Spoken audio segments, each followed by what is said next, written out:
Mickey talks. Mickey talks. Yeah. Mickey rolls by the minute, thinking in and out of the box.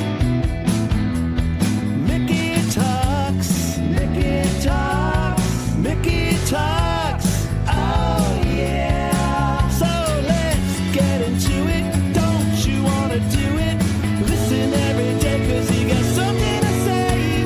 Funny little chatterbox. Mickey talks. Hey now. Matt Davis, Mickey Coachella here. Episode 119. 119 today, yeah. I'm not letting you keep track of the numbers anymore. No, I forget immediately as soon as I put them in. You literally type the number And then forget. and then forget. Yeah, that's how I know I'm old. How you doing, pal? Good, man. Missed you yesterday, but Missed you you. had a great show with the amazing Owen. Owen was on talking about his big Pathfinders run at the zoo this Sunday. Yeah. Looks like it's going to be amazing. And I'm so sad I missed that show. I love that kid. I know you do, man. And Yeah.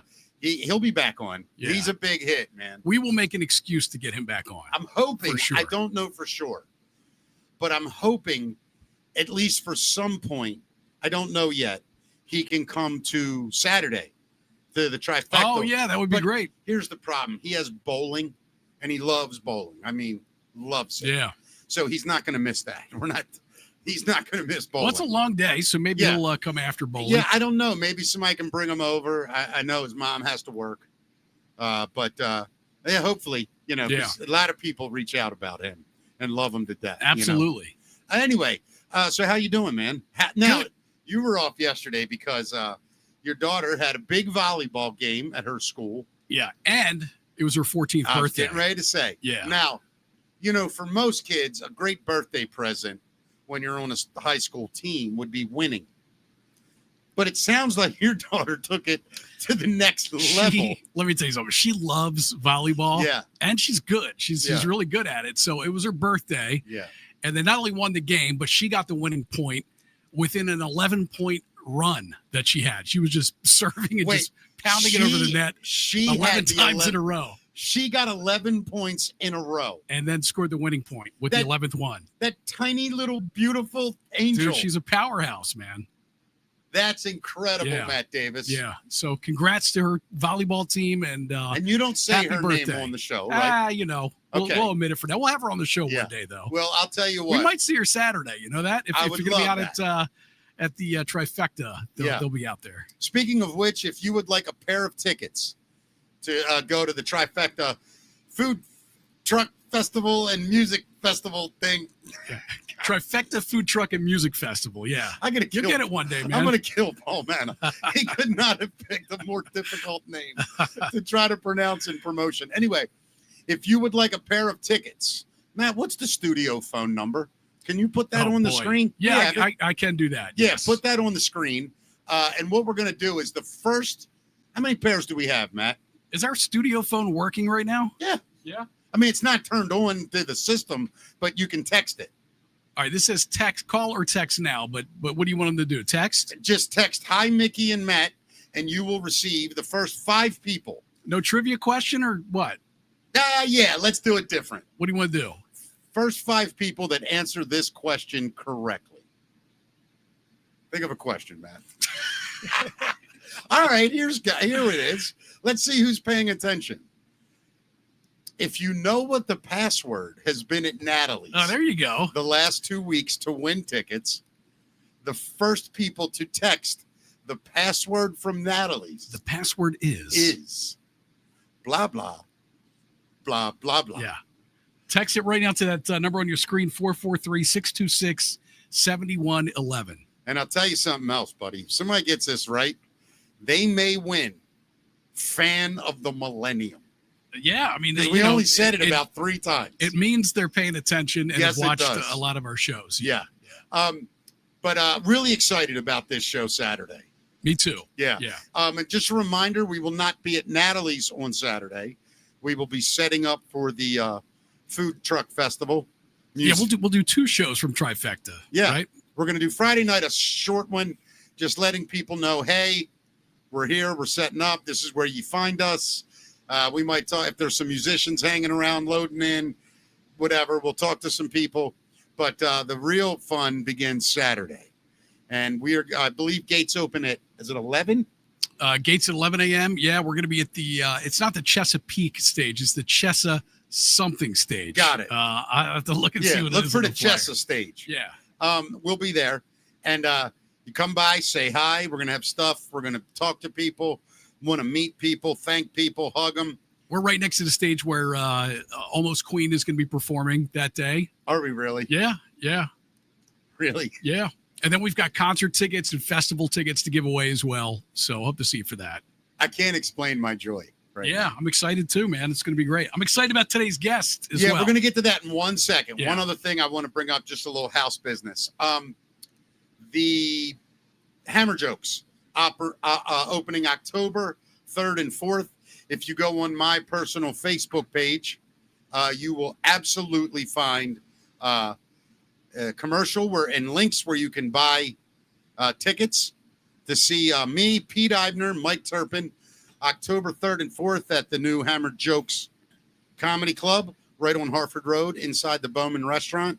So excited to be opening that comedy club. I'm super excited for you, that man. up again. Yeah, really excited about that, Matt. So a lot of that next week. We'll be talking about the next 2 weeks after For sure. the Food Truck Festival. All right, Matt. Do we want to play that cool video up front? Let's do it that way. Yeah, today we both love magic. Beyond a shadow of a doubt. And I think we're going to see some fun stuff today. Yeah. And why don't we play this video right Yeah, now? go ahead, buddy. I want to see it myself. The first thing, the first 2 words Teller said, "When do you finish?" was "That's cool." Give it up for Baltimore's best, Peter Wood. And I really like how refreshing it is that you come out and say, these are impossible objects. Really a wonderful, wonderful act. And we like you. We like having you back. I don't think we've ever said this before in the show. It was really, really enjoyable to do your thinking along with you. Magician Peter Wood will showcase his prowess. Peter, I had eyes on you. I was watching. I don't know how you did it. I have scoured the world for magical devices that no one else has. The things particular magicians used decades or even centuries ago that have been forgotten by time, I excavate them, blow the dust off, make them new. Special shout out to my friend and magician, Peter Wood. Super talented guy. Peter Wood, Collector of the Impossible, is the show that's going on later on tonight. Peter Wood hails from the DMV. Peter Wood, Baltimore's best magician. Thank you so much. Peter Wood! Ladies and gentlemen, joining us on the show right now, international superstar, magician Absolutely. extraordinaire, Peter Wood. How you doing, bud? I'm doing great. Now I know why Matt wanted to play that video. Yeah, because his voice is on that's it. the one where he's like, "Let me get a little cameo Yes, here." You know? yes, of course. Thank you guys for having me. I'm Thank excited. you, Peter, for doing it. And we've Yeah, been of talking course. off camera. And I'm going to paraphrase here some stuff. Sure. Huge fan of magic. Magic was something me and my oldest son, my second born child, bonded over along with music. It means a lot to me. It always has. I've loved card tricks since I'm old enough to remember. And I said this to you, and I want people to understand this. There's nothing I enjoy more, in a sense, than someone fooling me innocently Yeah. for entertainment, not to hurt me. I don't want you to Well, fool right. me. But there's very few moments in an adult's life where you can feel that, like, Oh my wow, gosh! you know, How I mean, did they do that? Yeah, and magic really. I mean, is there anything else that gives you that feeling other than magic? Well, okay, second best thing, right? I once did that with a magician. No, I'm kidding. You know, Peter, it's something. Did you find it as a child? Magic? Yeah. So yeah, I mean, I got a magic kit, like a toy set, Sure. when I was 5 or 6, and it was just from Toys R Us or whatever. But then once I sort of burned through that, and then my parents got another one. Now, like, what are we going to do with this kid? He just keeps, consuming as much magic stuff. So that's when we went to libraries and magic shops, and it just kind of snowballed from there. So you've done magic since Yeah. you were 5 years old. Yep. Magic. I did my first paid show when I was 10. Wow. Birthday Yeah. party show. So magic has always been my primary source of income. So I've done some other you've random, known since but- you were 10 that this is what you were going to do, Well, huh? that's and so like I have a 10-year-old daughter now, and I have to remind her that's weird. Like that is not. Yeah, that's not. Yeah. Dad's Yeah. a freak. Uh-huh. And most people do not have their career buttoned up in 5th grade, but I was like, no, we're gonna do this. You That's know? so cool. I'm only asking this for reference. How old are you? 41. So okay, you as a kid, let's say as a teenager, who was the guy? Was it Chris Angel? Was it No, that was before. So definitely Copperfield. Copperfield was your yeah. guy? Copperfield was doing an almost annual special. Yeah. Then there was also the World's Greatest Magic. That was usually on NBC on like Thanksgiving night. Yeah. And so it was definitely an era of magic specials on TV. And I loved watching all those. Definitely. Peter, part of what it. was the trick? Because for me, I'll tell you what it was for me. What was Uh-huh. the trick that got you? For me, it was when he took the rubber bands and went and Oh, pulled the yeah, rubber yeah, yeah. bands through each other. I was like, no way, that's impossible.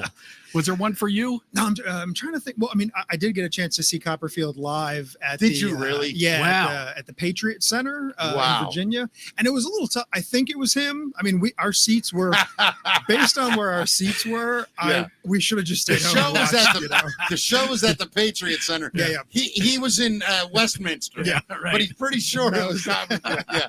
No, but he did his flying around the stage, and that was incredible. I mean, Yeah. it's so beautiful and so fooling. And I'd seen it on TV, but to get a chance to see that, even as far away as I was. Have you ever was done any of the incredible, big you know? stage magic stuff too? Do you ever get into any of that, or is it mostly like close up and? Yeah, I mean, so I did one. So for years, my brother Matt was my assistant, and it was Yeah. kind of like he's the little brother, 5 years younger than me. So of course Cut he's him going to in be an half. assistant, Yeah. right? And so we did have what was called a cane cabinet, where I would put Matt in this box and shove a bunch of canes through him. But the problem was, you're lugging this big thing around, and I Yeah. kind of realized I want to be a magician, not a furniture mover. Sure. And that's kind of what But it you was bring getting that into, back you if know? they add a couple more zeros No, to that's- that I mean, paycheck, I'll- wouldn't you? My money's money. I'll do it, but that's fine. But that was pretty much the one and done, Is music your muse? Like, I'm sorry, is Yeah. magic your muse? Is that the thing? Like, are you able to sit down, Mhm. watch magic, and just be entertained? Yeah. Or are you analyzing the whole time? No, I mean, I try the better the show is, the more I can be entertained. Right. So I will analyze it if I feel things are starting to slip, and then I'm like, here's what I would have done differently, or here's something I sure. can learn from it. But from a But- master, you can Yeah. sit and be a fan. If I mean, watching Copperfield or Penn and Teller, or there's a bunch of guys that Yeah. aren't as household names who I just adore watching. It's You know often what's as I can. interesting, Mick? Because like a magician can do a trick, Right. right? And you're just like, oh, cool, he made that thing disappear. Yeah. But what really makes it entertaining is like the story that a magician will create around a trick, and how good of an entertainer he is. I don't know if that's your philosophy. Peter, 100%. but- Yeah. I kind of told Peter this earlier, and maybe it's different than what you're saying, but I'm trying to figure it out.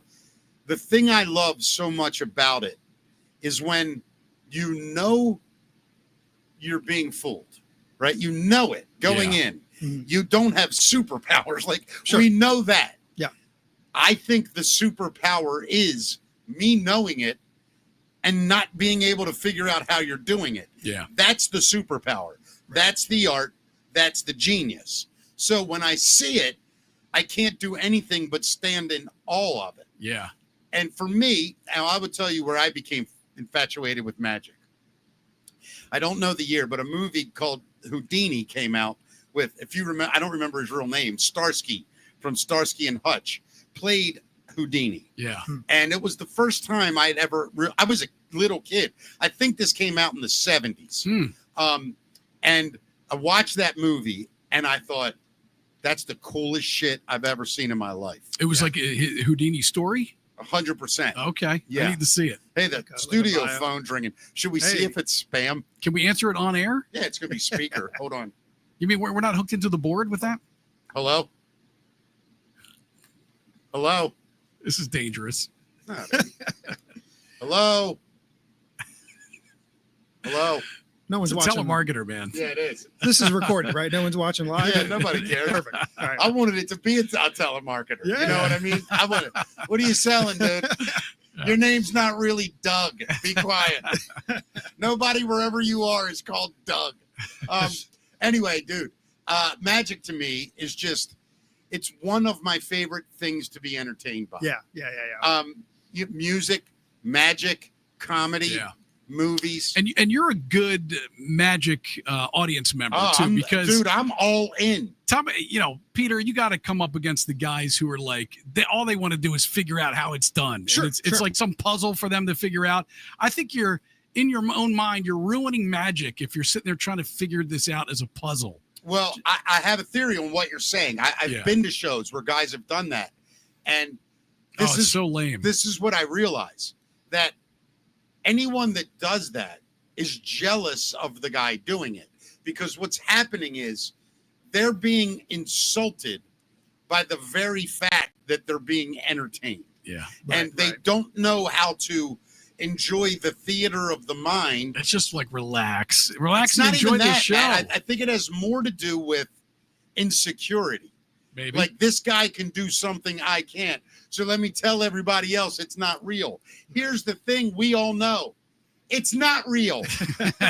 We already know there's a trick. Yeah, thanks, genius. Yeah. I mean, he's not really walking through the wall. And you're the same guy that would flip out if I walked into a movie theater you were watching and I went, hey, the guy with the red hair is the guy. He's the bad guy, killed all 6 people. And I just walked out. Right. You would want to kill me. Sure. So anybody that does that, you're just a jerk off. And I have no place for you. I agree with you. Yeah, man. But Peter, now let me ask you. Sure. What was I know there's, and forgive my interpretations amongst the two of you who know more magic than I'll ever know. All good. What is the technique, the style, or whatever that you focus on? What is your brand? Yeah, I mean, so my show is Collector of the Impossible. And the idea behind that is that I don't have magic powers or skills, but I have a cool collection of stuff that I've assembled from all over the world. And those are the things that I'm bringing to the events that I work. Yeah. So within the magic community, we would call that parlor and stage, meaning, 50 to a few hundred people. I do some up close walk around, but most of what I do is a room full of people getting together for a shared experience, and I get to share some of my cool collection with them. So if you're in a room that holds 200 people, do you need a camera and a monitor? No, I try to avoid that stuff. You know what I'm doing here, Of right? course, yeah. When are you going to play my club? No, it's because I've been to shows where I feel like I'm just watching TV. Yeah. And if I can do that at home, and I'll be Right. a lot more comfortable. You know, so if we're all packed in a room together, I want to make sure that as much as I can, those folks are getting again a shared experience, and I want the person at the back, to at least be able to get the idea of what I'm doing, if not ideally be able to see it. I've seen good, I've seen great, actually, some great magic comedy combinations. Yeah. I don't usually prefer that because I as a magic fan, I want to watch magic. As a stand-up fan, I want to listen to stand-up. But sometimes guys nail it. Sure. And I've always had a theory that if I could learn 15 tricks, right? 10 tricks, 15 tricks. I think I almost like an anti-magician is what I want to be. Like, I sort of want to have tricks that fail, but also that work. Right. Like, and I can help you with the tricks that fail. Yeah. Peter, I'll come to you for the ones that work. All right, we'll see. Do you like cards? Are you a fan of card tricks? Yeah, I do. I do a handful of card things. I will say, though, that because so many of my colleagues do that stuff, I try to differentiate myself as much as I can, so that, especially, I do a lot of work where it's a company that has like a magician every year, but they have different guys coming in. And so I always want to make sure that I can guarantee you that what you're going to see me do was different from what you saw last year or the year before. Obviously, what do you have with you? What can we start off with a trick? I can try some, because I was trying to figure out, I mean, one of the problems with this whole collecting impossible stuff is that it doesn't travel really light, right? Sure. Like it's hard to bring a little something. But I do a lot of work at the Spy Museum in DC. Is that place cool as shit amazing. or what? Have you been, Matt? I haven't been yet. I don't know how long ago it was, 6 or 8 years ago, Yeah. something. I took my kids to DC for a weekend, and we hit every museum. one of the greatest days of my life with my kids. Yeah. And we went to the Spy Museum, and I really walked in there thinking, my kid, they were young. I think my daughter's the oldest. She was probably 11. So you're talking about 2012 or whatever. Yeah. They loved it. Yeah, it's on my list of stuff to do for sure. Yeah. So cool. Yeah. So cool. No, So, Peter, do you have like a spy themed show for that, or? I've got so I do. Sometimes we'll do a public show there, talking about where magic and spycraft overlap, because there's definitely a lot of gray area there. You know, where the common ground. But I mean, I work a lot of private events there, so I get to meet a lot of really fascinating characters in the intelligence community. And so one of the things I was talking with a guy. by the way, you want to talk about great magicians? I'll tell you what, that spy community, they made a lot of shit disappear, and nobody knows how they did it, bro. Or up You're here, welcome to that people. line No, down that's- there, by the way. I have to credit you though. So I'll Never, see. never. All right, okay, all right. I don't want them coming after me. But yeah, so I one guy did a whole bunch of polygraph stuff, you know, lie detecting things, and so I got to chatting with him, and so he did teach me some stuff. I Yeah. thought maybe we should try it out here. Yeah, Cool. I want to see if I can tell Mickey when you're lying to me. fair all enough. right? Yep. But Do you want me to lie? here's what I'm thinking. Okay. I'm going to have you think of a number. All right. So we all know what the number 4 is, right? It's objective. It's not like, have you been here long or whatever. Sure. So you're going to think of a number, and I'm going to ask you some questions. Yep. The answer is always going to be no. Okay. Whatever question I ask you, you're going to give me a confident no. Yep. Usually that'll be the truth, but occasionally no is going to be a lie, and I'm going to Okay. see if I can tell the difference. Fair all enough. right? Yep. I've been No. doing this long. Oh, I'm Perfect. sorry. Go ahead. I And I promise you this. Yep. I'm going to do exactly what you tell me and not try to screw you up. All I right. promise. I don't believe you. So I brought. No, I did here. I brought along a little die, and the reason is out of a Monopoly set. Okay. I want you to pick a number on there. And here, I'll give you. I brought along a little pocket square too. All right. I'm going to turn away in a minute so that I can't. I know there's a monitor, and I don't. Sure. You're going to pick a number there, and that way, we all know what the number is. Like, you can't change your mind on me. Yep. Because honestly, I've had people try to mess with me, but I've also had people where I've screwed this up, Yeah. and they will give me a false positive. They'll be like, "Oh yeah, you got it," just because they don't want to see me look bad. Yeah. I want there to be some proof there. Sure. So I'm going to look away, make sure I All can't right. see the monitors. You pick whatever number you like. You cover it up with that pocket, and you say, "Tell me when you're done." All right. Should he show it to the camera or no? I don't care. Up to you. Okay. It can be just in your mind. I'm or going to you can hold show up it. what it is. All right, I'll that's hold fine. up what Hold on. Your call. So whatever number you're You got thinking it? of, Got it. Okay. It's Yeah. covered up. and it's covered up, so that Yes, number sir. is facing the sky. So if we Yes. pull that cloth off, we'll be able to see whatever it is, right? Correct. Okay. I'm going to ask you some questions. The answer is always no. Got all it. right? Does that make sense? Yes. The answer is always no. Does that make sense? No. There we go. Okay, good. All right. As soon as I said it, I No, went, no. mother. I would have accepted either answer. You're fine. Okay. Okay. Is your name Mickey? No. Are you currently in Amsterdam? No. Is it an odd number? No. Is it an even number? No.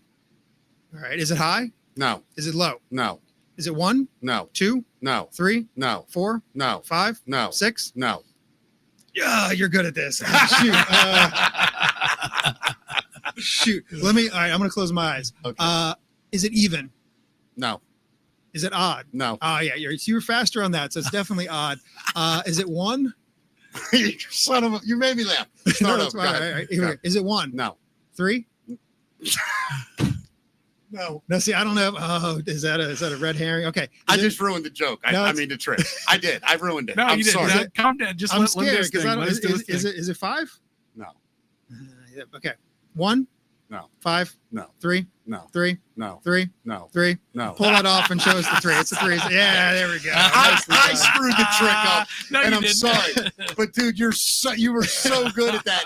Like the first run of questions, I was like, just say no as soon as he ends. Sure, no, sure. No, Yeah, no. yeah. And then you went back, and I'm like, Yeah. Do you want to go another round? We can go another round. All right, let's do another round. I'll, Yeah, turn, yeah. I'll turn away. screw it, you do it. I'm not looking like No, a go dick. ahead. Go No, ahead. I You can do it. All right, here we go. Let me pick another one. Up All right, to you. here we Whatever go. number Here you we go. want. Here we go. You tell me when it's safe. I'm safe. All right, go ahead. All right. I'm gonna try nonverbal this time.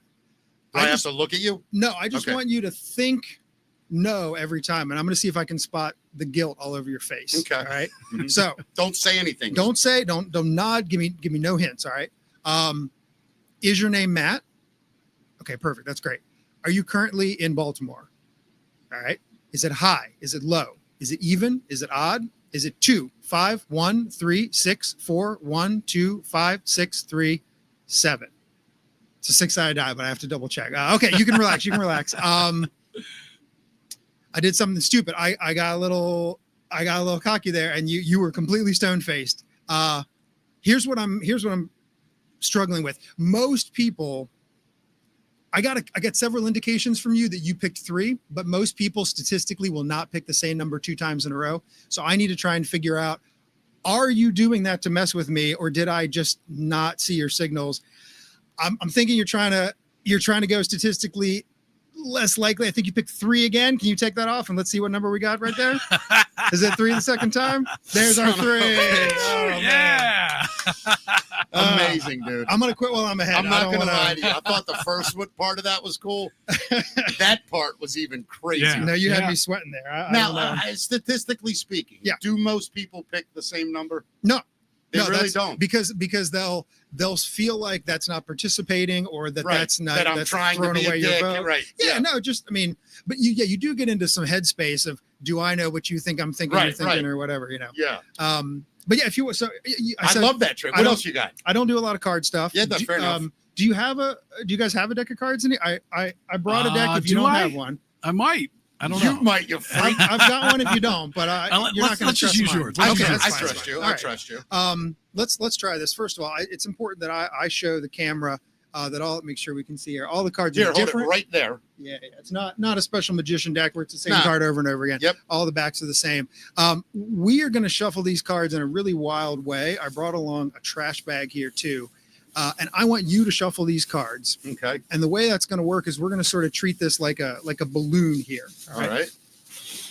So I'm going to sort of close the bag. That looks cool on stage too. When you Yeah. do that, doesn't it? Yeah. This is good radio here too. Yeah. You know. Yeah. You're going to hold on to that for me Yeah. and just shake it a bunch. So, all right? so for people just listening to the show, we put a deck of cards in a big plastic bag, and Mick is shaking them right now. Perfect. And you And it is a legit deck, and we all saw it. and you all stop whenever you're done. that. I'm good. Can you sort of square them up through the bag, like sort of Don't reach in the bag. don't right? reach in the All right, bag. I know what you mean. Just make them like a Gotcha. neat little pile there. They don't all have to be facing the same Nope. way. Hold No. up a little bit higher, Mick. I expect they'll Yeah. probably be all screwed up here, but that's okay. I love real quick math nerd stuff. If you shuffle a deck of cards, the odds of it ever being in that order in Yeah, the I saw past that or in the stat. future, Yeah. it's the number. It's It's like in the quadrillions or I something. forget. I mean, it's like the number 8 was 67 Yeah, zeros yeah, or something it's bonkers like insane. that. So, I have a new gadget I'm in gonna keep my this collection. yours. You can keep it. Yeah. Yeah, people see. So sort Right. of squared it there. Yep. A new thing that I wanted to try out in here today. It is a gambling cheat gadget. It's this machine that allegedly some casino confiscated it. It was a thing that would help a guy to cheat at cards. Huh. And what it would do supposedly is it has a little microphone on the front. Actually, do you have Instagram on your phone there? If not, I just posted a picture of it. I do. I have Instagram. Do you want to pull it up on Instagram? Go into the Instagram app there. And if you go to my Instagram, I posted a photo of it. Let me make sure that it got up there. You can either look for Peter Wood or The Impossible PW. All right, If you hold go on. for The Impossible You PW. can check this at home if you like to. Yeah. Oh, hold on, buddy. All right, so there we go. Who am I searching for? Peter Wood, or the handle is The Impossible PW, like Peter Wood. And so I did post a picture of it there. I just want to make sure you're seeing it on your phone there, but I got it. I You got got it? you. Okay. Yep.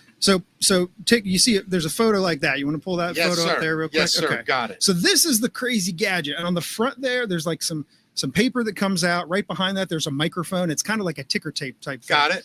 So the idea is that you'd put this in a room with someone who you're going to try to scam. All right. And this thing will tell what way a person is going to shuffle a deck of cards. Can we show the picture to the audience, or Yeah, we can. I mean, you can try holding it up, or we can, if you they get that, want to pop Matt? on the yeah, just Instagram hold there. it still though, so it focuses. Give me Yeah, one I sec. should have sent it to you earlier in advance. Yeah, it's all right. Yeah. So this is like a weird looking contraption Hold on. from about 100 years ago or so. Wow, that is wild. Yeah. Is that good, Matt? Perfect. Yeah, Okay. yeah. So I was gonna bring it, and I was then freaking out because I don't know if this thing would screw up your electronics. Yeah. And I don't know if this thing would be screwed up by the electronics. Right. So what I did was I pulled up several episodes of Mickey Talks, and I played it in front of this thing. All right. So I did 4 or 5 episodes. Love it. You're so good, dude. And I just so, want you to well, know because I that. was trying to figure out how You're am I going to do really it. good right? at this, bro. So So here's what we're gonna try. I want you to put the cards back down, whichever way you want, facing up on the table in front of me. I don't care which way. I just don't want you to think I'm changing the orientation. All right. Gotcha. Watch me like a hawk, and then I'll raise the cards up in just a second. Make sure that I'm not You are not doing changing anything wrong. anything. You I'm didn't just do getting rid of anything it. but pull them So out we have as is. Mickey's cards here, right? Yep. All right. So now I'm going to deal these onto the table, but I want you to, if you can swipe over the first thing it spit out, it said 25 cards will be face up. You see that? Yeah, I do. Okay. All right. So watch me close. Again, make sure I'm not doing any sneaky stuff. So we have one, am I in the shot? There we go. Yes. 1, 2, 3. Got some face down. 4, 5, 6, 7, 8, 9, 10. Okay, face down. 11, 12, 13, 14, 15, 16, 17, 18. Some face downs. 19. We got 20. We got 21, 22, 23, and 24. What did it say on there? I think it's 25. Shoot. 25. That's all right. I mean, okay. There's 24 of them, though? That's 24. Okay. I mean, let's. That's ridiculous. We'll see. We'll see. This might. If this didn't work, we'll have to edit it out, but that's okay. So if you swipe on over. Swipe again? Yeah. What does the next one say on there? 17 cards will be black. Peter, bring that toward the cards toward your right. I see 12 There you on go. mine. You see 12 on yours? I'm sorry. Jesus. Let me hold that up so nobody thinks I'm lying. No, I just want to make sure we My got the blind ass. Oh, my God. Way to go, man. Right? Hold on. It's all good. It's All right. it's an old typewriter, so I can't quite tell. Hold it still so it focuses, Mick. I'm seeing 12 cards will be black. There we go. Is Yes, what we 12 got. cards. Okay. black. All right. So let's take a look. We're going through. Yeah, awesome. So we've got, I'm going to pull down the red. We have 1 black card, 2, 3, 4, 5, 6, 7, 8, 9. That's 10. That is 11. And that is 12 black cards. Yes? Good. All right. Wow. Not 17. Swipe on to the next one. What does it say? Let's see. 7 cards will be diamonds. All right, let's see if that worked here. So we've got some hearts, but then we've got 1, 2, 3 diamonds. That's a heart. 4 diamonds. Those are some hearts. 5, 6, 7 of those cards are diamonds. All right, let's see. What's the last one? It says all of the hearts will be odd. And take a look. Oh, I just dropped a card on the floor. Let me look. You Hold got on. it? That's Yeah, fine. I can see it. You can see it? Yeah. All right. That's Fair fine. enough. All right, so all the hearts will be odds. We've got a 5, a 7, a 9, and a 3. And what was the one that I dropped? A 4. What? The 4 of hearts, I believe. Oh, shoot. Yeah, you're right. There's a 4 hearts. Yeah. Wait, what did it say? All the hearts will be odd. We have a 3, 5, 7, 9, but that is not the... sorry, swipe one more. What's that last one say? Except the 4 of hearts. There we go. You Good. son of a bitch. You evil man. Let me put What the that one hell up here. just happened? There we go. That's great, man. That is great. Oh, my God. That There was we go. incredible, Thank you. bro. Thank you. So, That's yeah. ridiculous. And we should give this quick little fun fact about Peter Wood. He is the only magician I know that is allergic to rabbits. That's true. That's true. So before the show, I made a joke. I'm like, yeah, nobody wants to see you pull a dumb rabbit out of your hat. Yep. And he goes, yeah, especially me. I'm allergic to rabbits. And we're like, 100% what? true. And it's true. Yep.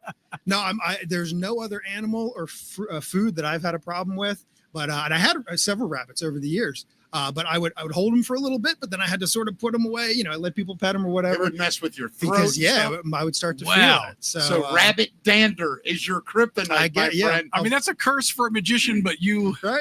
made it through, man. Is it You made really it a work. curse, or is it a way to go? Whew, I don't have to do that dumbass rabbit trick. That's kind of how I feel. Like that's sort of what.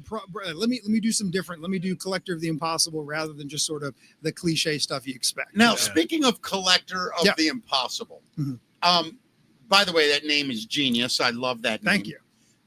You said you've in your promo video, old tricks that Yeah. you give me an example of like old tricks that sort of died off in history and you've reinvented them or brought them. What is something like that? Yeah, I mean, so a lot of times it might be a method that's been around for a century, that someone's forgotten about in a magic book. But then a lot of times it may also just be sort of the presentation that I'm using for something, today. But yeah, I'm trying to think. I mean, pretty much everything in my show looks like it could have existed a century ago. I love that. It's not a period show. Like I'm not saying I'm not playing it like the Renaissance Festival where I pretend like I'm a time traveler. right. But it does. I mean, honestly, growing up with Copperfield, I saw him being really cool and on the cutting edge of fashion, and I saw a bunch of people trying to be him and failing. Because it's really hard to be cool and on the cutting edge of fashion. Speak for yourself. That's exactly. See this Club 66 shirt Yeah, I'm there wearing? you go. In the presence That's of sharp. greatness, But no, so when I realized, like, all right, well, if I don't try to be cool and in, current fashion, so literally I'm wearing like a vest and a tie, and it looks like I could have been from the 1900s. Yeah, when I saw your promo video for that part, I'm like, that's a really cool look. It's early 1900s sort of dress. Yeah. And it does add to the mystique and everything you do. Yeah, no, that's sort of golden age of magic that people think about from the grand, touring shows and vaudeville. I think there's a place for that, and, Absolutely. Yeah. And what are you doing with all these items that you have collected too? This is it for a museum type thing, or can people just see them at your shows? I'm Or just how's it gonna work? hop on the segue that you just delivered to me. No. So I've been doing the Collector of the Impossible thing for a while now, and I a few years back got to sort of be in my bonnet of what's the next logical step. Like I'm going to people right now. I'm touring, mostly around the DMV, but up and down the East Coast. So what's something, sort of the next way? And I said, wouldn't it be cool if people could visit the Collector of the Impossible rather than me visiting them? Love this, right? man. Yeah. And so, what I've been slowly working on for about 2 years now, I've got this idea for a museum of the impossible. And the idea is that people can visit it, and there's a bunch of interactive impossible kiosks. So it's, displays where basically it's kind of like the best parts of a science museum, what we all hope Ripley's Believe It or Not would be, kind of that Harry Potter vibe to it. You know where this would be really cool? In the lobby of FPX Theaters. It would. Now, we talked earlier, and I love this idea, man. Cool. Thank you. I really do. And if we can help in any way, Sure. let thank us you. know. But Nick Wenger, who Friend of ours. Yep. Yeah, he is the brother of our partner here, and he's very good at building magic tricks and things. Have you guys ever worked together? Yeah, we've worked on a couple of projects. I mean, mostly where I've asked him for help a few times. Where I was sort of trying to come over some obstacle, and it is. I mean, talk about a weird subset of not just magicians, but magicians who build things and then build things sometimes for other magicians. That's I'll do that. I'll do that occasionally. That's what Nick does a ton of. Yeah. But I love, that he's local, and I love being able to sort of, if he has a question, or more important, like I said, he's helped me out more than I've helped him out. For sure, How long did it take you to go from, a kid magician to actually like creating things? Well, I mean, so I grew up with a really great workshop at our house. My dad always had a like workshop. a shop to work like in? like a woodworking. I thought you meant a magic workshop. I'm like, where the hell's that? It's got elves, Mick. Yeah, Elves. yeah. No, woodworking. Gotcha. And then my dad is a serial yard sailor. That's his religion. Really? Yep. That's what Mom goes to church on Sunday. Dad goes to yard sales on Saturday. I love it. That's the way it goes. Yeah. Dad doesn't buy anything. He just walks around other people's stuff. Who bought that piece of crap? Right? Yeah. Sometimes he, Yeah. And I mean, so he was always bringing in raw materials. Like if someone had a stack of plywood that was cheap, he would just buy it, and then we would have it. So we would go to a magic shop, and I would see something on the shelf, and I would say like, that's cool, but it's $100. And I don't have $100, but I do have a stack of plywood at home. So a lot of times I started building things because just out of a matter of economy. Yeah. Right? Yeah. But then over time, I started realizing, wait a second, that means my stuff looks different from everyone else's stuff. Yeah. So what started as just let me try to, save a couple of bucks here, has now kind of turned into a signature where I can't show up on stage with an off the rack item because a lot of people, especially magicians, like, hey, what? You're the guy who builds everything. Why are you using that? Yeah. And that's fine. That has to get your wheels turning about, building those things has to give you ideas on how tricks work and how you can create your own original things too, I guess. No, I mean and I will be struggling with something in the workshop, and I will complain to my wife about it. I'm like, man, this is really kicking me. Like I'm having a hard time, and she's like, impossible is on your business card. Yeah. Like it literally, Right. you are setting I'll yourself tell you up. something. You just told me the secret to your success, and it's your wife. I Because Yeah. any great entertainer will tell you, if you're writing, if you're building, if you're lighting, if you're filming, and you get to a point where you're like, oh my God, I'm stuck. I'm frozen. That muse walking up to you and going, hey, Yeah. you're that guy. And you go, yes, I am that guy. Yep. And thank you for reminding me and loving me and helping me stay on the course. 100%. No, So- I mean, on both. I mean, sometimes I will come home from a show, standing ovation on cloud Sure. nine. She's like, great, but the trash still Yeah, has to go. well, that's important too. Absolutely. Yeah, absolutely. So But those I moments appreciate- of crisis Yep. for an entertainer, Yeah, to have somebody to go, hey man, relax, you whack job. exactly. Yeah, No, it's wonderful. Now we I got to appreciate mention Peter has a show coming up at Give a Hoot Comedy Club Yeah. on September 28th. That's in Gaithersburg, right? Yep. Do you know how people get tickets for that show right now? Yeah, I'm sure. So if you Google Give a Hoot Comedy Club, you'll find it. If you go to peterwood.com, I do have a public shows link on there. So We got you that's- linked in our description, by Okay, the cool, way. thank you. Yeah. Yeah, and it's a great room. I did comedy there 2 weeks ago. Irving Loring and his wife have that room. They're Awesome. great people. Yeah. Great room, man, and the food's great. By the way, No, go I'm- hungry. I'm excited. No, and it's a bunch of, it's me and a couple other magicians. Yeah. Every month they're having a monthly magic show there called Maximum Magic Live, which is the only magic shop we have in Maryland now called Maximum Magic. He's in Montgomery County, and he's the one who's sort of putting it on. So I'm headlining September, but their magic shows happening there every month. So That's it's gonna be awesome. That's fun. Yeah. It's great to see live magic around here. All right, well, we do a thing called the news. Okay. And we'd like to have you sit in with us, comment any way you want. All right. Sounds great. Let your opinions fly. There we go. And if they're stupid, I'll tell you. I remember when Peter got canceled. Yeah. It was a Mickey's podcast. By the way, if I haven't gotten canceled, I don't know if a human being can do All it. right. Safe Yeah. space. Good. All right, buddy. What do we got? Oh, by the way, news brought to us by Coffee Balam. Yes. The great people at Coffee Balam.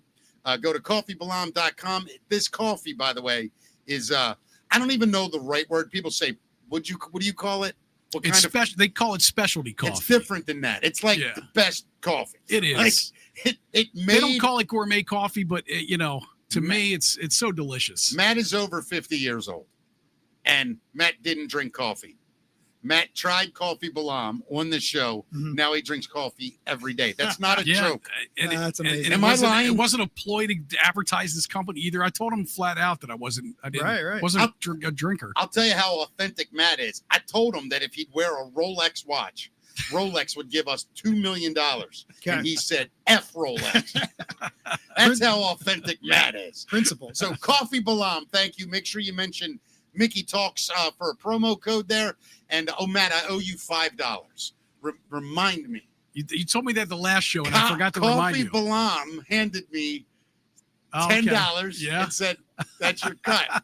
Oh, yeah. And I stuck it in my pocket and never thought about it again. Right. Oh, you $5, my All right. You owe me $5. Oh, you $5, partner. All right, buddy. Let's get to the news. Here it is. That's the facts, Matt. And by the way, when we come back from the news, well, not come back because Peter's going to join us Yeah. for the news, but we're going to talk about Penn and Teller because he's been Yes. on there twice. All right. Absolutely. We sadly lost Robert Redford today at the age of 89. What? Yeah, New York Times reported that he died this morning at his home in Utah at 89, no cause of death announced. And aside from his Hollywood career, Redford was also well known for his unwavering commitment to environmental and political causes. He got the Presidential Medal of Freedom in 2016. Yes, he did. And I'll tell you what, Robert Redford to me, I don't know a lot about him because he's much older, but I will say this. Yeah, I was trying to think of movies that I know because I think he was before my time, Dude, a little Butch bit before Cassidy my time and the too. Sundance Kid, Yeah. the Sting, I didn't see either one of them. Color of Money. Yeah, Or is that Paul Newman? I always get them confused. yeah. But anyway, they're basically the same guy. But I love Robert Redford. Yeah. And I thought he was a great actor.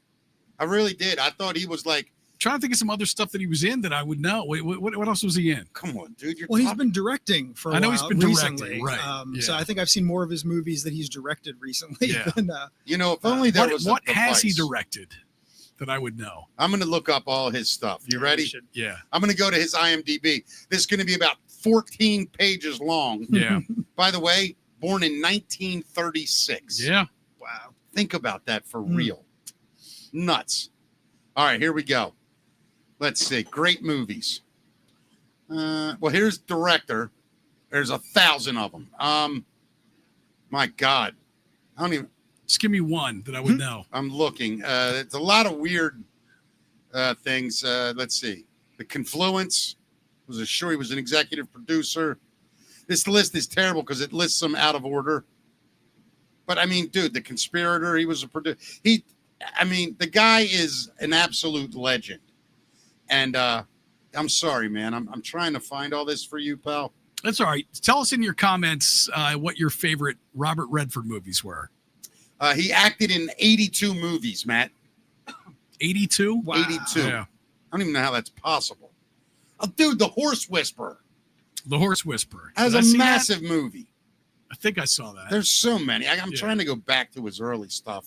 Legend of Bagger Vance. Oh, is that right? Did he direct that, right? Yeah. He directed it. Okay. Dude, it's love Robert that movie. Redford. Yeah. I mean, to me, he's in like the Hollywood golden guys. Yeah, Like, of course. I know who he is. I mean, he's a legend, but I'm trying to place what I loved. you know the thing that for I the think guy. held him back, though? Women didn't find him attractive. That guy was the Brad Pitt of Yeah, his what day. did Drea say over here? What did she say? Robert Redford could definitely get some or something like that? Her future ex-husband. Yeah, exactly. Well, she wants to marry a dead guy. Good for her. I love it. So, guys, the U.S. Constitution is on full display for the first time ever. It's going to be at the National Archives Museum. It's a historic opportunity for visitors to view the 4-page document, all 27 amendments, and the rarely seen 5th page, which was signed by George Washington between now and October 1st, is when you'll be able to check it out. The exhibit coincides with Constitution Day on September 27th and the lead up to America's 250th anniversary. Yeah, I know you would love to see that, I'm sure, right? Without a doubt. Are you a man. history buff, Peter, at all? Or? I do love going to DC, and Yeah. I feel like we should see it while we can. Yeah, 'cause absolutely. we may lose it soon. The way we're heading, the Constitution might not be around for Come long. on. So Is that let's- why no one has read it recently? Yeah, Is that the Peter, you're I on to didn't- something. I didn't realize. I think some people went, "Oh, you mean that old thing?" Yeah. We got rid of that a long time ago. Glad they We bring it don't, back. we don't pay attention to that crap around here, man. So TikTok lives a deal for China to sell the app is in the works right now, and it's looking like TikTok might survive after all. The deadline for its parent company in China to sell to someone in the U.S. is this Friday. Chinese people. Chinese. But the White House announced the framework of a deal is in place, and it could be finalized this week. Insiders think it's going to be Oracle founder Larry Ellison involved. Would not be surprised. I'm going to ask you one other thing. You ever met a Chinese person you didn't like? I love I Chinese don't know. people. Yeah. Every Chinese person I'm going to be honest. Every Asian person I've ever met, they've been fun. Yeah. They're cool. And it's a different culture, obviously. But every single Chinese person, especially since we're talking about What about Xi Jinping? Chinese. Xi Jinping is your I never met him. no? I'm talking about the people. Yeah. You know what I'm saying? Yeah. Like, is Joe Biden, Donald Trump, Barack Obama, are they America? No. They're our president, but the people are Course. cool. Of course. So I'm saying I got no problem with the Chinese people Yeah. here. Of They're course. cool. I love them. Why would you? They're hilarious, by the way. Hilarious. All of them. Every Chinese person. No, I'm kidding. But I mean, seriously, the culture that I've learned about is a great culture. It's it's very family. It's a lot of laughing. It's just the government's F everything up. Yeah. TikTok, I could care less about it, but I like Chinese people. Well, I mean, I'm glad TikTok is surviving in the U.S. I mean, there are a lot of businesses depending on it. People's livelihoods caught up in TikTok. It's I become get a it. big part of people's lives, and I think people on both sides of the aisle were worried about security, national security. Yeah, well, Sure. listen, if it ends up in the hands of the Chinese people, Yeah. I don't use it anyway. I got No? one. I don't even know how to use it. It's enough. I You're got Facebook. You're I gonna got, need like your kids to start showing you stuff. You're at So, that age. My son Carlin said, Yeah. Dad, can I run your TikTok? And I'm like, yeah. So I got to remember, it's only been 3 months. Send him that login information. First thing I got to do is remember the login Yeah. information. Oh God.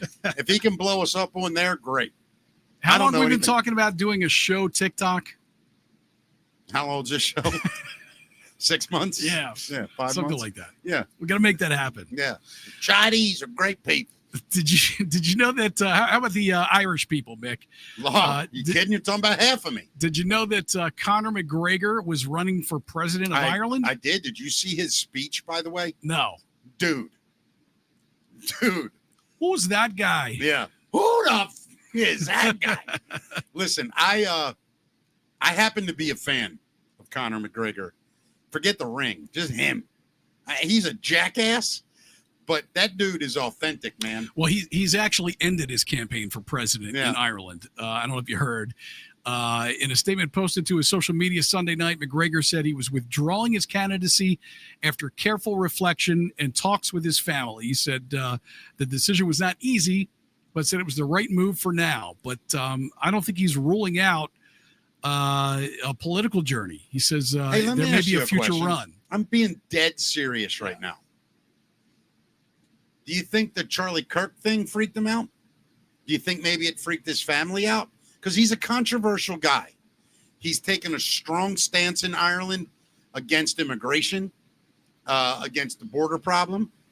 Do you think maybe his wife finally said, hey, tough guy? Yeah, I'm sure that it has everything to do with it. Yeah, right? I mean, that's what's happening in the world Maybe right not now. even specifically him, but just it's getting crazy over there. Yeah, it's. Are you following the UK right now? Yeah, I mean, this Did has you been, see it's the been brewing million- for a long time. Did you see London and the Charlie Kirk? Yeah, sir. yeah. That's another country, Matt. Something's happening.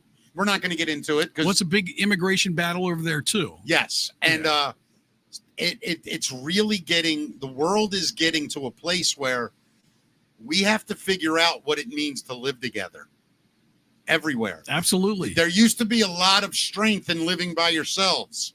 You all had similar interests, similar likes. I love having everyone involved, but everyone has to start understanding that other people like different shit, and it's okay. You don't have to like the music of other people, the food. You don't have to like the clothing. You don't even have to like their politics, but you have to say, we live together.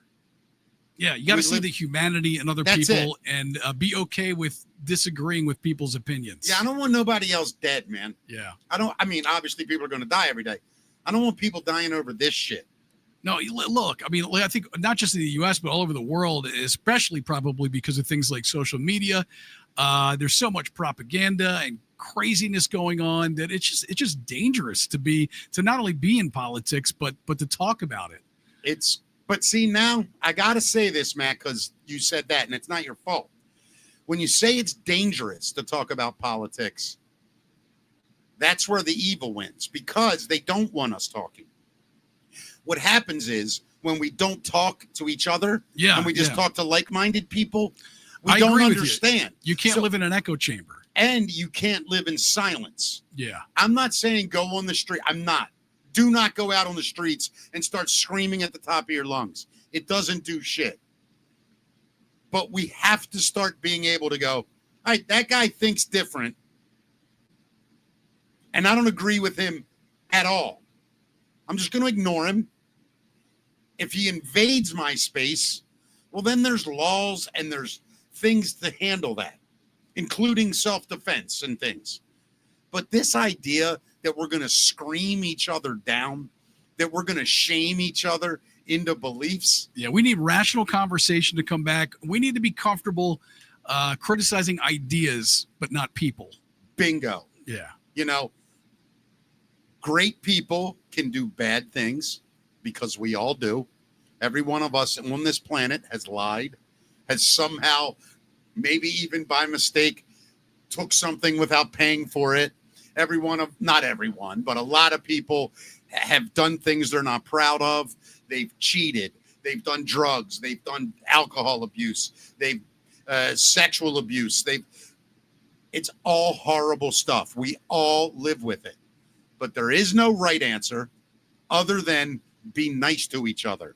It sounds stupid. It sounds trite. No, it's trite, but it's true. Yeah. Yeah. And I don't want anybody else to die over this shit. I don't. It has really, I'm not going to lie to you. That assassination or whatever you want to call it, that murder affected me in a way I'm not even sure I understand. I don't know what it meant, but I cannot stop thinking about it and how pointless it was. Even the other side, they think they took out the leader. They created 10 million more. The fuck is wrong with people? I mean, how are you that dumb that you make a man a martyr for his own good and then expect people to believe you're right? It's insanity.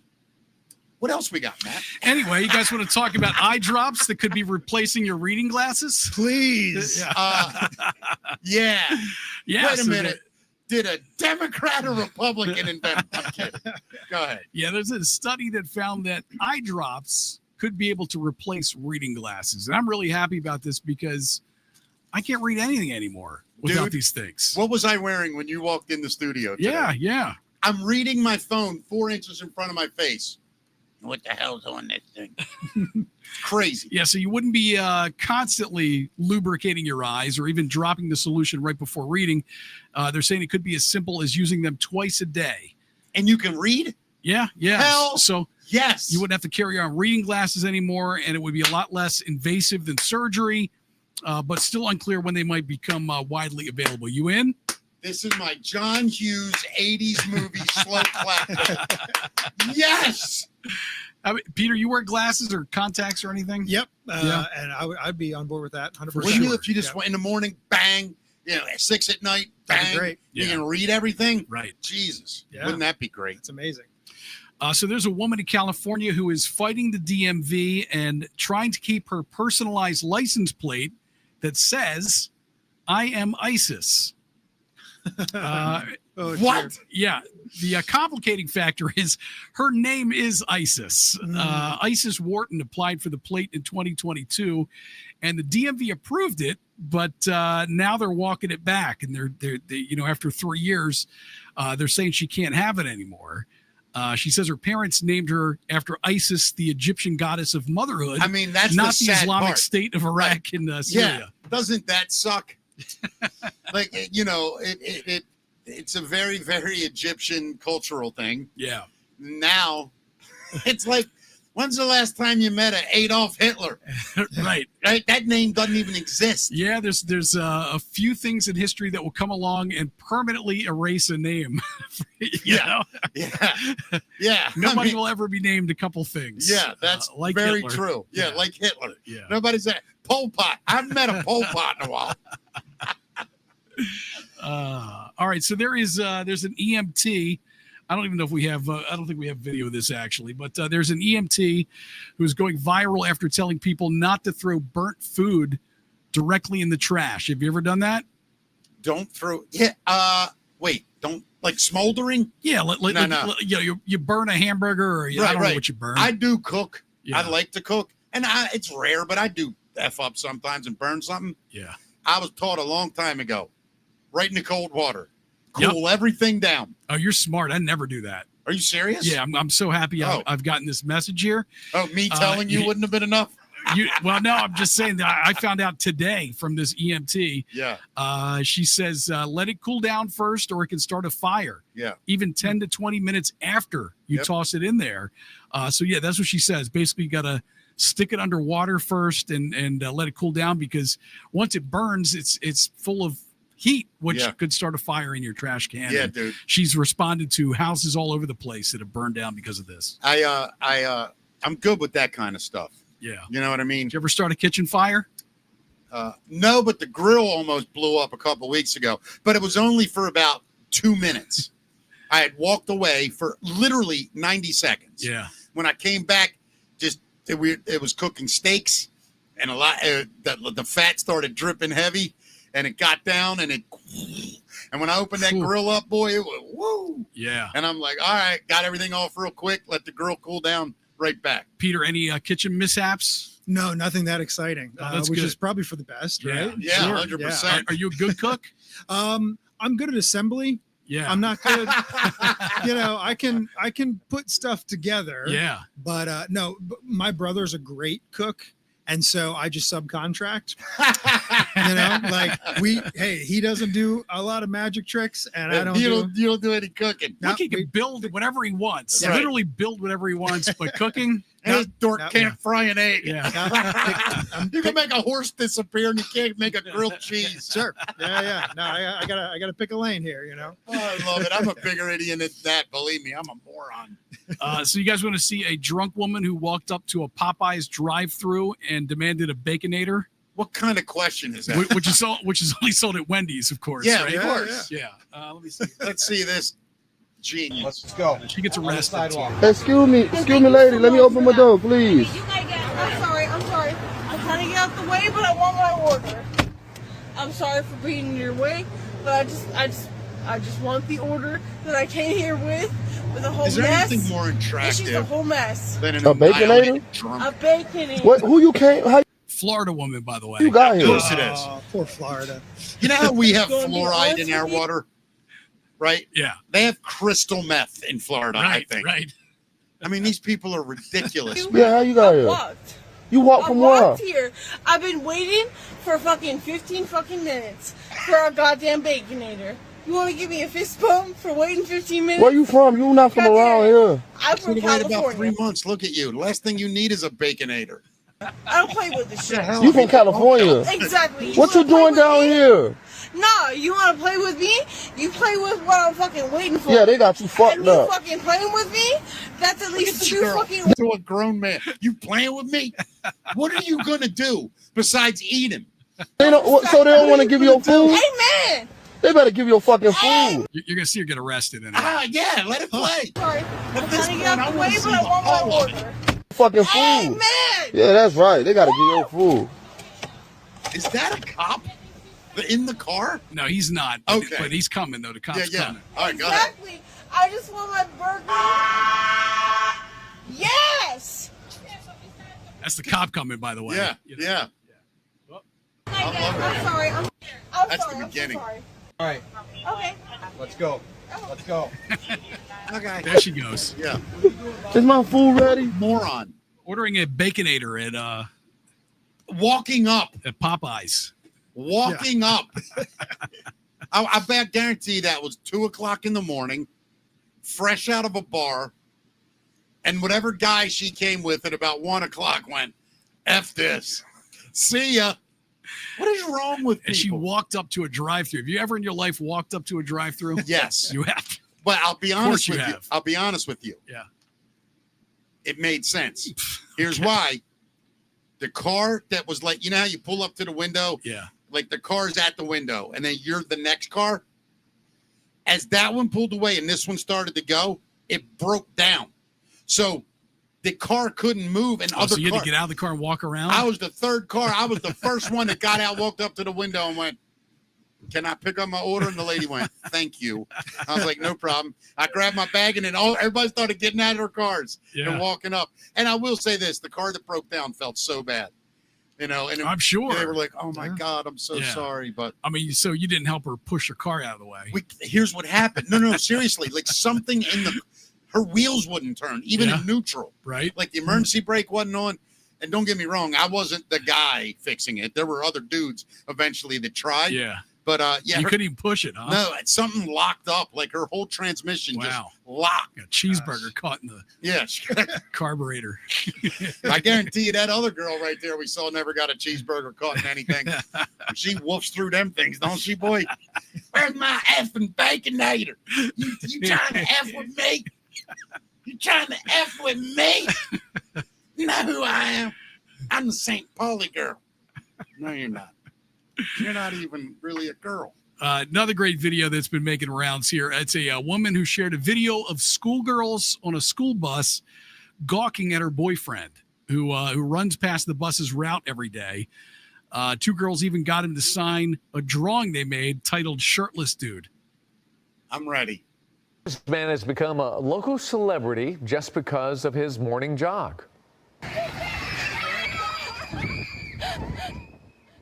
That happens to me all the time. If you couldn't quite make it out, the kids on that school bus were shouting, "Shirtless dude." Every day this guy goes for a run with his girlfriend Lizzie, and every day the school kids go nuts when they see him. One of the little girls even drew a picture of Shirtless Dude and chased him down so he could sign it. Fortunately, Lizzie's not the jealous From the type. back, though, he don't look that in shape. She posted the video, which includes her laughing at all You know the what I mean? attention From the her back, bare-chested that's not. Look at boyfriend. them love handles. I mean, the girl's got to be like, what? Wait, why are people looking at me? Well, from the front, he is a much more attractive man. Yeah. I'm sure women would rather see him coming than going. Right. That was a weird way to word that. But anyway, you know what I mean. And I get it now. You know, I would be honored. You want his autograph too? Yeah, I do. Only if I want him to sign it facing me, though, not away from me. Yeah. That And would then, be and then weird. back up. Yeah, and back up a good 10 feet. All right, Matt, great job with the news, buddy. That's the Yeah. facts, Matt. We Peter. got Peter Wood with us, magician, who is going to be at Give a Hoot Comedy Club, September 28th in Gaithersburg. You can get tickets through the venue. Now, Peter, you've been on Penn and Teller's Fool Us. Yeah. Not once, but twice. That's right. So talk to us about that and how you originally got involved with Penn and Teller. Oh, it was amazing. I mean, so I was a fan of the show for years. Watched for the first few seasons of it, loved it. And You know then, the show, Mick? You like the show? I love Me Penn too. and Teller. Me too. My favorite show by them was Bullshit. I don't know if you ever saw that. Of course. Love that too. But they're Fool Me, it was called, right? Yeah, Or Fool Us. Fool Us, too. I'm sorry. Yep. I watched probably 10 episodes. I don't know if I think I saw one guy fool them. I don't know who it was. I apologize. But I'm amazed at their knowledge. Oh, they're incredible. But Yeah. so we interrupted you. So No. tell us. Continue to tell us about No, I mean, how you're. I sent in an audition video in fall of 2020 because I was sitting at home not doing. I mean, COVID Do you blues. remember fall of 2020? Because Yeah. I don't. I blocked it. But no, so they were interested, and so flew out to Las Vegas. It was filmed in their casino. I mean, the one where their show is, but the casino was not open yet. So you want to talk about spooky? We were in the hotel, and all these slot machines are shut down, and the lights are off, and it was very post-apocalyptic. It was real. I never creepy. even thought about this. So is it? It's always shot from their casino showroom. Yep. Yeah. It's been. That's their stage, right? Yeah. That you're on. And they reconfigure. I mean, they take out some seats and they add. But yeah, Sure. you're there at their Penn and Teller Theater. So is it like an audition process for you, or how does that work with the show? Yeah, so you can send in a video, Yeah. send a video link, and then they liked it and reached back out to me. And then there was a little bit of a back and forth where there were a couple of things that I hadn't thought about for TV where I need to talk with their director or their lighting guy to make sure it's going to look good. Yeah. So there was a whole back and forth process. And actually, the second time I was on, I did a thing with light bulbs and something I hadn't even considered, but the lighting guy said, "Hey, can we hook that up to a dimmer?" And I was like, "Why?" And he's like, "Right now, if you turn them on, they'll just blow out. Like Yeah. it'll be super white." Yeah. And of course, I'm doing live shows, so I wasn't even thinking about that. So I had to add a dimmer into it so that I'd be able to adjust it for TV. And that's when you called Nick Winger. Absolutely.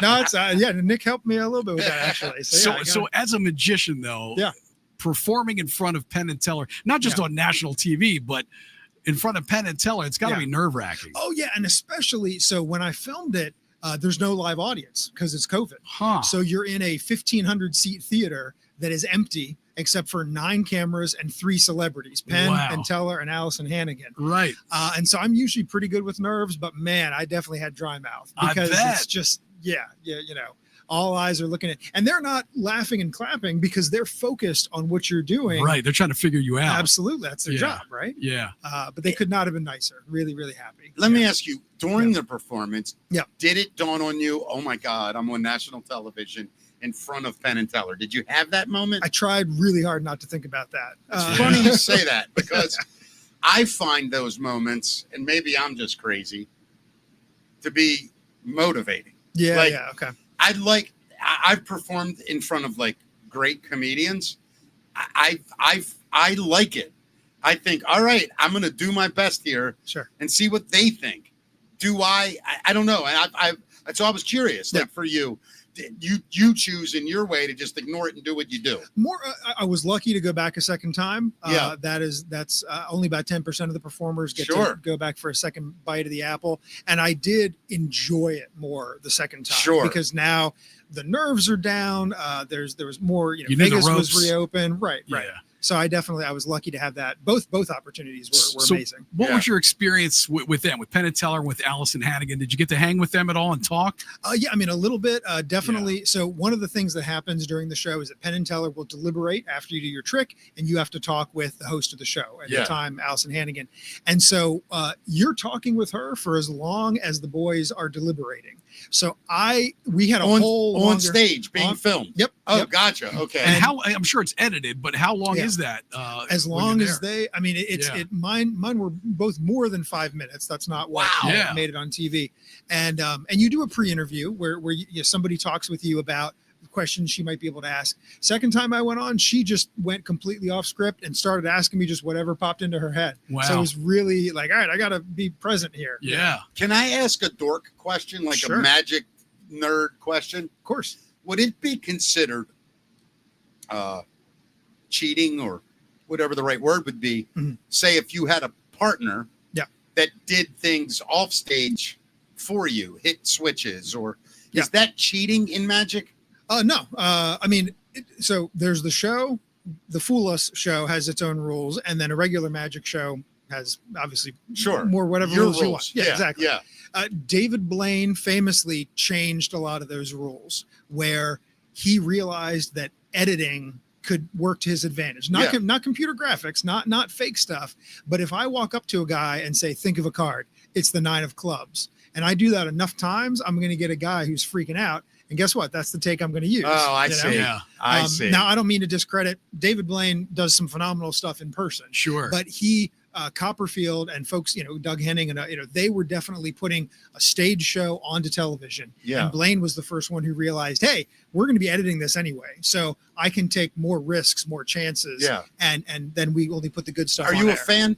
Of David Blaine? Absolutely. Yeah. Yep. Is he more of a mentalist than he is a magician, or is he both? I think he's more of like a Houdini type guy. Now, is that kind of what he's made his the bucks on? escapism stuff? Yeah, well, yeah, it's and nuts. he will blur the line between, I mean, you'll think he's doing a trick, but he's actually doing it. Like he'll shove a needle through his hand, or he will regurgitate a frog. Yeah. And that is legit carny stuff. Like that is not a trick. Oh, to he's it. actually a lot of sticking that that stuff through his hand. Yep. Yeah. Yep. That's absurd. Techniques. But then there's other things in the show that look like a physical stunt, but he is using magic techniques to make it safer or possible. How about Chris Angel? Do you have an issue with him? Next question.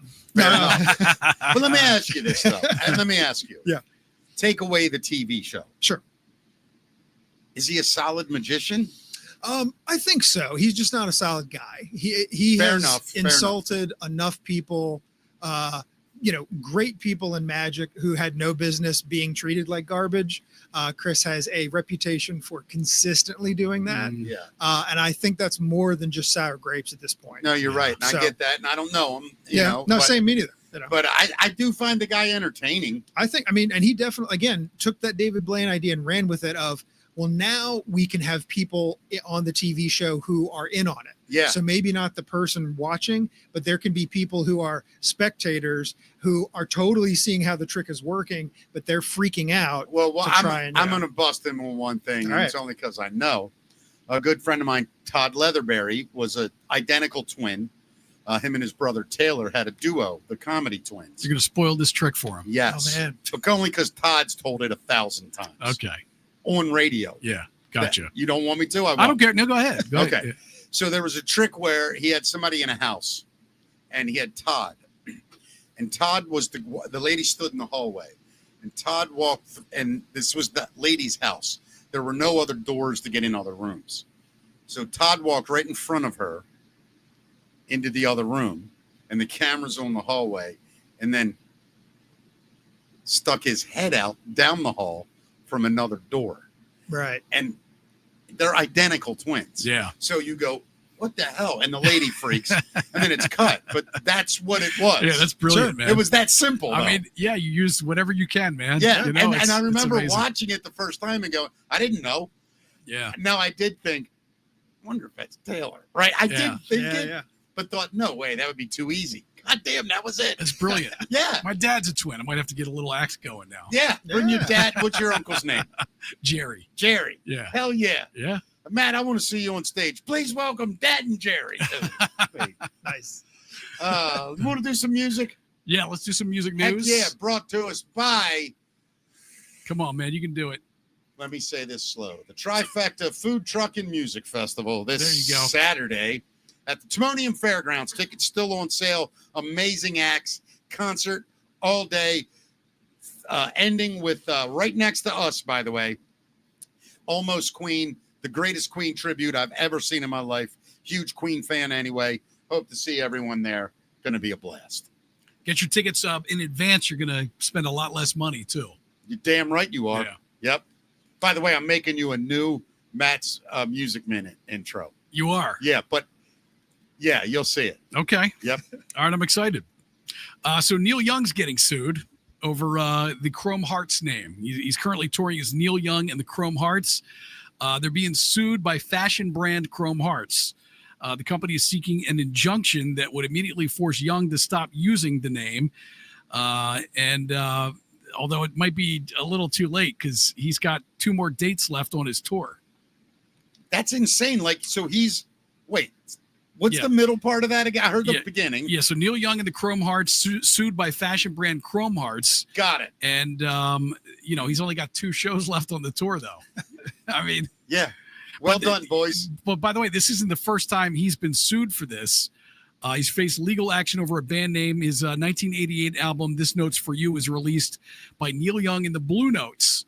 Harold Melvin. Yeah. Was I right? Yeah. He led a group called the Blue Notes and sued him. Do you know who was actually the guy in Harold Melvin and the Blue Notes? Who's that? Teddy Pendergrass. Teddy Pendergrass. Remember him? Yeah. Yeah. Of course. Love Teddy. Yeah. Heck yeah. Harold Melvin and the Blue Notes. I think that was Teddy Pendergrass. If our 2 black listeners want to correct me, feel free. I'm not sure. Yeah, you can tell us in the comments here. Yeah. So Vince Neil of Motley Crue revealed that he recently survived a stroke. Yeah, I saw that. It was just after Christmas, actually, which led to the postponement of the band's Las Vegas residency from March to September. He described the sudden onset of the stroke, which left his left side paralyzed.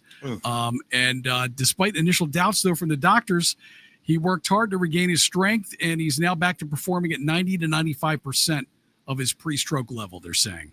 Wow. Hey, Matt, look at our comment section. What's going on there? It's just moving.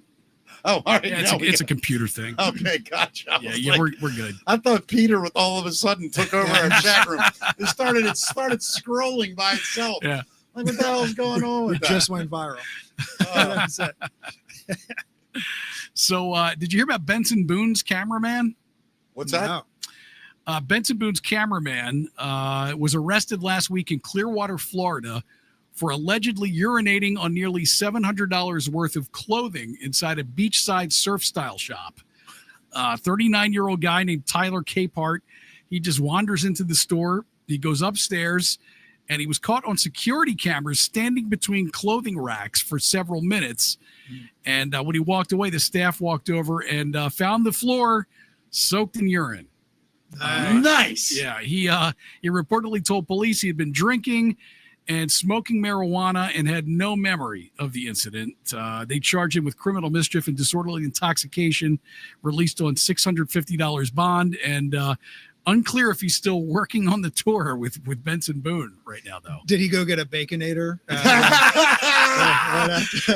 might have been his sister, yeah. Oh, my God. That's hilarious. Gosh. So Ed Sheeran, this is pretty crazy, man. He has plans for a posthumous album in his will. Huh. David Bowie did. Yeah. Remember that? Yeah. Yeah. He says his plans are for an album called Eject, and his wife Cherry gets to pick out the songs. And it's going to be like a bunch of stuff that he has not released. Stuff from going back until he was 18 years old, I think. Yeah. Wow, that's pretty interesting. Yeah.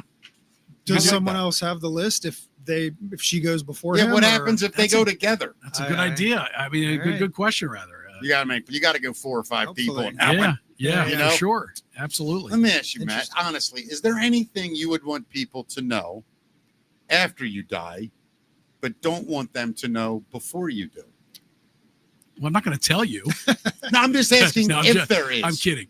I don't know. I don't think there is. I would have to think about that, but I don't think about there you, is. I can't think of anything. I have about 45 things. You do? Yeah. I definitely have 1 or 2. What can you say? What type of things they are? Are they like secrets you've had? No, it's between nothing. people? Not bad. Just sort of outlooks or opinions that I have about certain things. That Are they things you don't want to say to people in person? they're not like people specific. Like I want this guy to know this. It's not that. It's more of like sort of this philosophical rant thought I have that I'm going to record one day, and I'm probably going to give it to one of my children. And I'm going to say, after I go, if you want to make this public, feel free. If you don't, this is who your dad really was in his soul. And I just think, you know, we go to funerals, right? And people always go, oh, if I could say one more thing to him. Yeah. But I always sit there and go, I wish I got to hear them say one more thing. Yeah, I like that. I mean, and I wonder if you were asking me like if there were messages I'd want to give people that I cared about and loved. I mean, yeah, that would be kind of cool to have those ready to go, something like that. Even a little deeper though, Matt. What I'm talking It'd be about. very morbid putting it together, though. Well, I mean, I think life is dark if you really look at it, but it's also beautiful. And I think that funerals are dark and miserable, but they're also beautiful. And I think that if more people sort of said, all right, there's going to be a room full of people sitting there, and they're going to be looking at pictures of me and wondering if I was alive, what was I thinking? Who's the guy that was like, hey, let me out of here? Yeah, dude. It was let me out of this box. That's great. That was that old joke. What would Abraham Lincoln say if he was alive today? Hey, let me out of this box. But no, you know what I mean? I think, I think about my mom's funeral or my grandmother's funeral, and I would love to have just looked up and thought, what did she think of her life at the end? And I mean, I think it's morbid for humans in a way to contemplate not being here anymore. Yeah. But it's going to happen. Mm-hmm. And I think it would be very nice to just, most people die without a goodbye message. And I think people should make goodbye messages. And wow, I just felt my mortality, man, hearing you talk about this. You know what I'm saying? I really did. But think about it. I just had a moment. I'm thinking about starting a company. Yeah. It's called After You're Gone. I've thought about this for What do we real. do? We record people giving their kind of own eulogies? Yeah, and we figure out a legal way where it's secured and it cannot be released before your death or without your permission or whoever you've willed that right to, your family. You'll name that person. In the event of my death, it's this person. That person dies before you. You change that name. Whatever. I think it's something that could be, I think it could be really good for people and give people closure, because so many people wake up and they kiss their loved one goodbye and they never speak to them again. I mean, it would be, I think about it, man. Some of that stuff might be tough for some people to listen to, at a funeral. I think it would be for me. Maybe not at the funeral, but maybe the wake. I've got videos of my sister. Yeah. That I still to this day I won't watch. I know I have them. Yeah. But I won't watch them.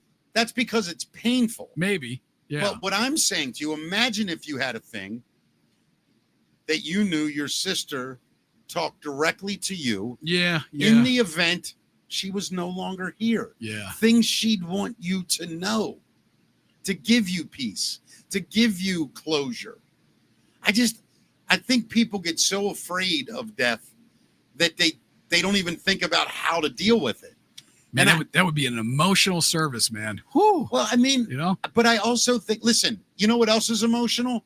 Watching a son or a daughter or a wife or a cousin or a husband or a boyfriend or a girlfriend or a grandmother or a grandchild speak about someone who's not there anymore. Yeah.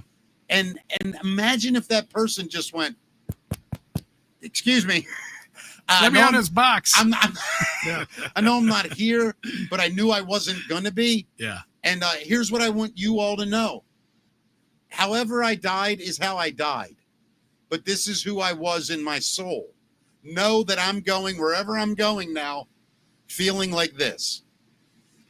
I don't know. Maybe man. you need a posthumous comedy album you should release too, man. Oh, I got 10 of them. Yeah. Yeah, my kids won't even release it. I bet it's third, fourth generation grandkid before one of them goes, hey, I can make a lot of money with this lunatic. All these great grandpa jokes. Yeah, hell yeah. But no, I think that's an interesting idea, Matt. Yeah, I like it. Chat room, what do you think of it? What do you think of that idea? Well, Elton John, he kind of freaked out his fans. Not that he was dead, but that he was bedridden. With some hospital pictures that he posted. Yeah.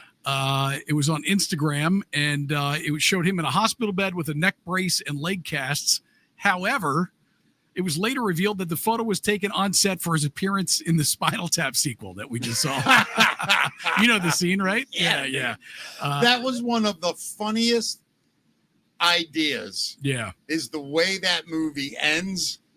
It was such a nice tribute. Yeah. I was going to show a picture, but I don't want to ruin it for people. Ruin it. Yeah. Can't. The post included behind-the-scenes shots and details about the film, which features a star-studded cast and iconic hits from Elton John, Paul McCartney, and other musicians as well. Dude, that scene when Michael McKean is writing that song with Paul McCartney. Yeah. And they get to that bridge, and McCartney's like, that's great. Well, you know, you're walking along. It's a bumpy song. It's great. But that thing, what is? And then he's like, well, I don't want to give it away, but it is such great McCartney stuff. So in other Elton John news, did you know that he had his old kneecaps baked into jewelry? What? Yeah, he underwent a double knee replacement last year and had the kneecaps made into jewelry. The actual bone knee or whatever. Yeah. The right one became a necklace and the left one was turned into a brooch. His jewelry designer said, quote, we baked them. We had to bake them to dry them out. Then they got raw like pumice stone because they're very porous. So we had to paint them with acetate and then just polish them up. And there was a picture of him wearing his kneecap in a thing. I wish I had it here. You don't have that one? Something happened with the system, unfortunately. Oh, no worries. No worries. So drunk Eddie Vedder dropped an F-bomb on live TV during a Chicago Cubs game. Well, I'm a very serious man. I like Chicago Cubs. However, fuck Nirvana. Is that what he said or something? No, he was on live TV during a Chicago Cubs broadcast where he commented on being terrified to sing with Anthony Rizzo and Cindy Crawford. Despite the slip up, the group had a good time at the game, though, they were saying. You ever listen to him talk?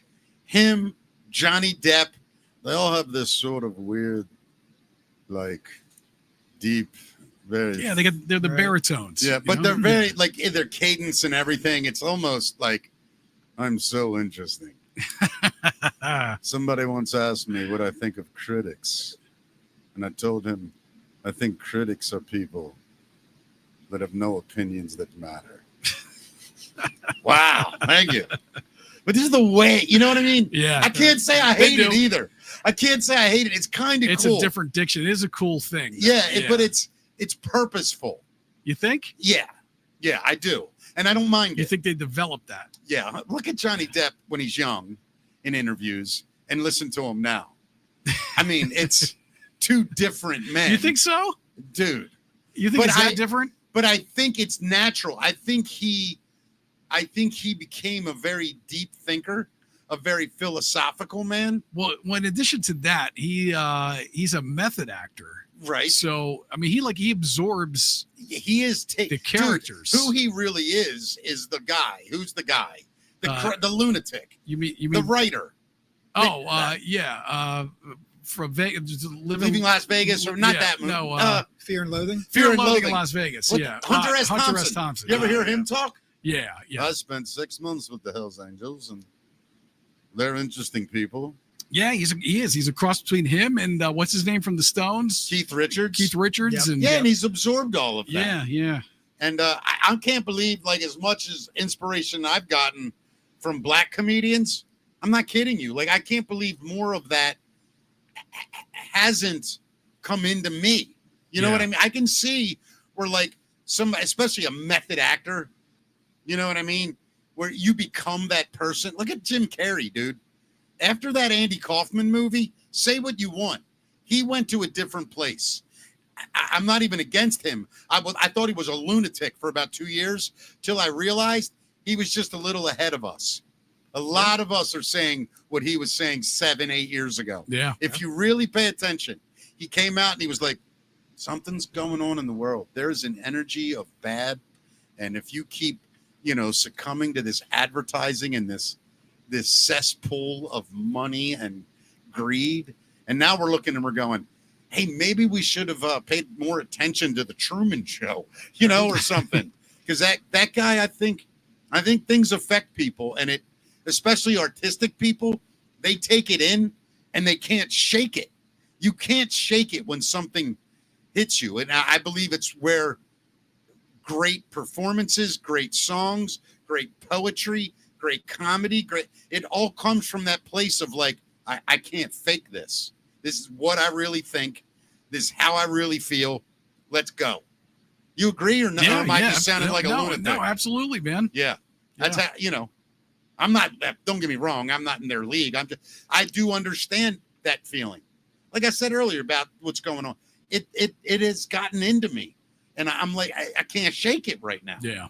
It's bothering me. Yeah, It's bothering I hear you too, though, right? Like, yeah, a little of bit. course. I mean, I think it's bothering the world right now. All of it. Just the division in this country alone, is really getting to people. Yeah. And we'll wrap up with speaking of Pearl Jam, there's a new video where the guys isolated just the breaths from Pearl Jam's Jeremy. If you listen to them, they sound like this. Oh. Ticketmaster sucks. Here we go. I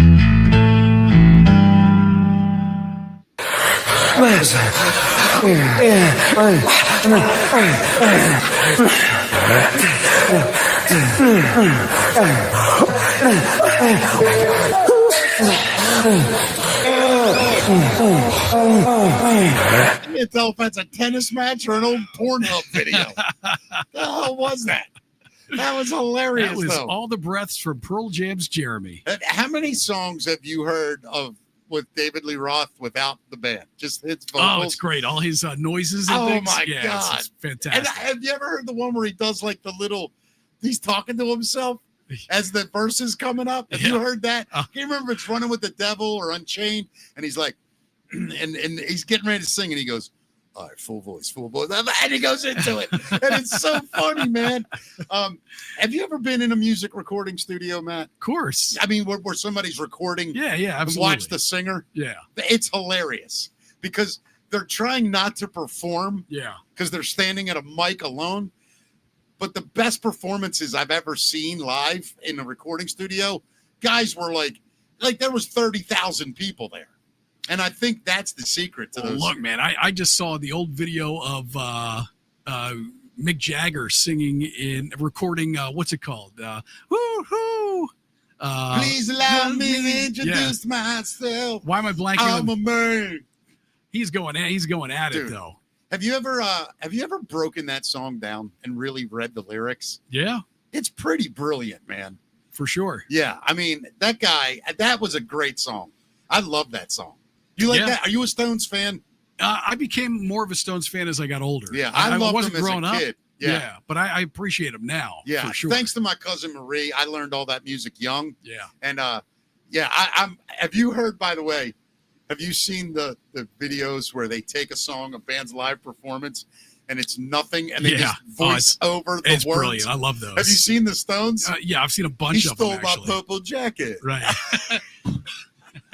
We got to play one of those. I know, they're great. Hilarious, man. Peter, you a music fan? Not as much as you guys. Jeez. Yeah. No. I mean, in passing for sure. Yeah.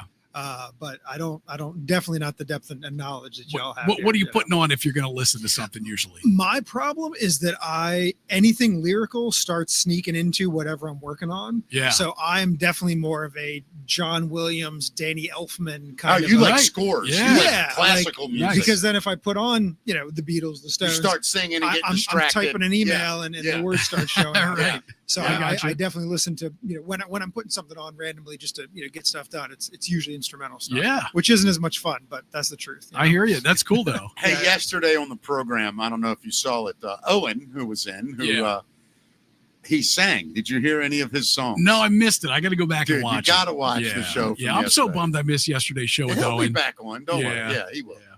Anyway, great show today, Peter. I want to thank you so much. Yeah, thank you. And we're going to talk about having you. You just broke my mic. I'm so sorry. I'm kidding. I did.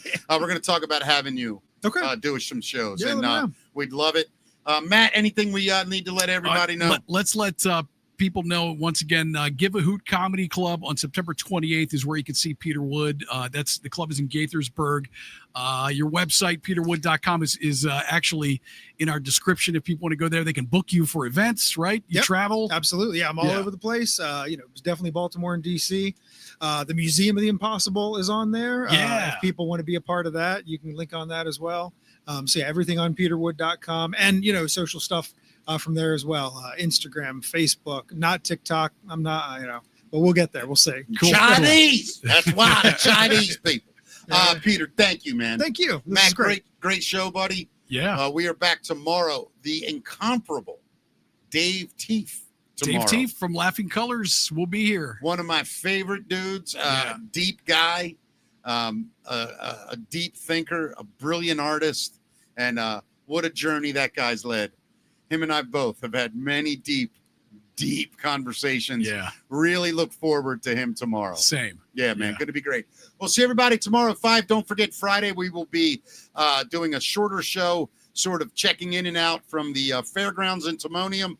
Then Saturday at the big concert. Please check out our description on how to get everywhere you want to be with us. Yeah, we'll see you tomorrow. Sounds good. Bye-bye.